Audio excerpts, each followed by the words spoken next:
కీర్తనల గ్రంథం 66 అధ్యాయము. సర్వలోక నివాసులారా, దేవుని గూర్చి సంతోష గీతము పాడుడి. ఆయన నామ ప్రభావము కీర్తించుడి. ఆయనకు ప్రభావము ఆరోపించి ఆయనను స్తోత్రించుడి. ఈలాగు దేవునికి స్తోత్రము చెల్లించుడి. నీ కార్యములు ఎంతో భీకరమైనవి. నీ బలాతిశయమును బట్టి నీ శత్రువులు లొంగి నీ యొద్దకు వచ్చెదరు. సర్వలోకము నీకు నమస్కరించి నిన్ను కీర్తించును. నీ నామమును బట్టి నిన్ను కీర్తించును. సెలా. దేవుని ఆశ్చర్య కార్యములను చూడరండి. నరుల ఎడల ఆయన జరిగించు కార్యములను చూడగా ఆయన భీకరుడై ఉన్నాడు.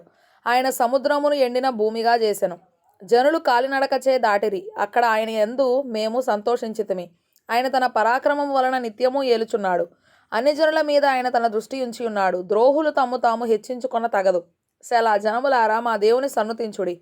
గొప్ప స్వరముతో ఆయన కీర్తి వినిపించుడి. జీవప్రాప్తులనుగా మమ్మను కలుగజేయువాడు ఆయనే. ఆయన మా పాదములు కదలనీయడు.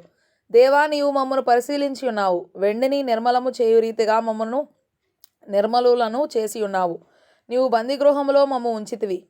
మా నడుముల మీద గొప్ప భారము పెట్టితివి. నరులు మా నెత్తి మీద ఎక్కునట్లు చేసితివి.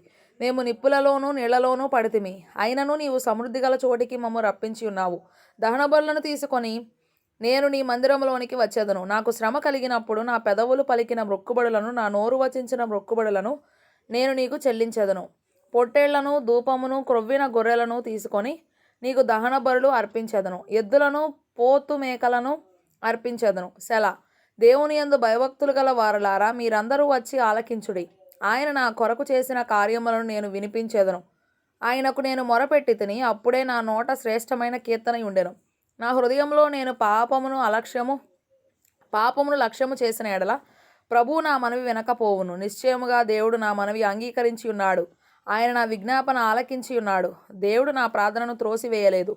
నా యొద్ద నుండి తన కృపను తొలగింపలేదు. ఆయన సన్నుతింపబడునుగాక.